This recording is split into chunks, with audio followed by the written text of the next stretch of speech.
Assalamualaikum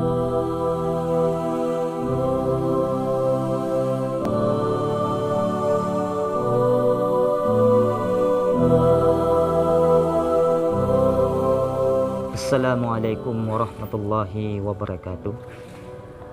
Para pecinta ilmu nahwu dan saraf yang disayangi dan dirahmati oleh Allah Subhanahu wa taala. Pada hari yang berbahagia ini, marilah sama-sama kita sedikit belajar tentang lafaz ibnu. Lafaz ibnu artinya seorang anak laki-laki. Dan lafaz ibnu merupakan salah satu daripada kata isim. Di dalam kitab-kitab turas ataupun kitab-kitab gundul, sering kita menemukan lafaz ibnu. Ada yang terdapat hamdahnya dan ada juga yang dibuang hamdahnya. Sehingga timbul pertanyaan, berapakah syarat? Dengan syarat tersebut hamdah lafaz ibnu dapat dibuang.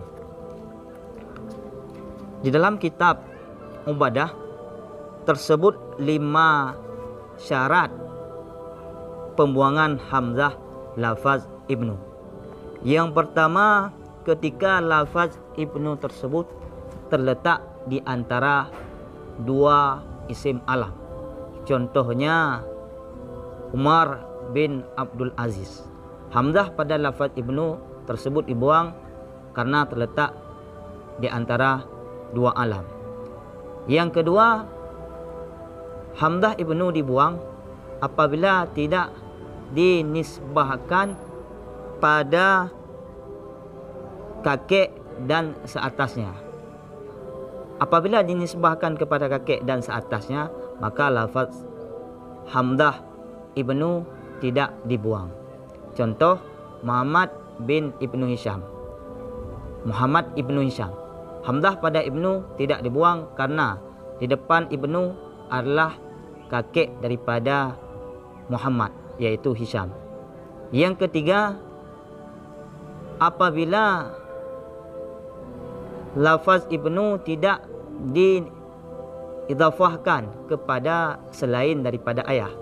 Apabila didhafahkan kepada selain daripada ayah, maka lafaz hamzah ibnu tidak dibuang. Contohnya Isa bin Maryam. Hamzah pada ibnu Maryam tidak dibuang karena didhafahkan kepada selain daripada bapa, yaitu ibunya Nabi Isa. Yang keempat, tidak terletak pada awal kalimat. Contohnya seperti Ibnu Hajar. Hamzah pada lafaz ibnu tidak dibuang karena ibnu terletak pada awal kalimat. Dan yang terakhir, harus mubasyarah. Tidak boleh diselangi dengan kalimat yang lain. Contoh yang diselangi, Zaidun Fadilu Ibnu Umar. Maka hamzah pada lafaz ibnu tidak dibuang karena tidak mubasyarah. Alam yang pertama diselangi dengan kalimat yang lain, yaitu al-fadilu. Maka dengan 5 syarat ini kita dapat tahu bahawa di manakah tempat-tempat yang harus dibuang hamzah lafaz ibnu. Sekian, Assalamualaikum warahmatullahi wabarakatuh.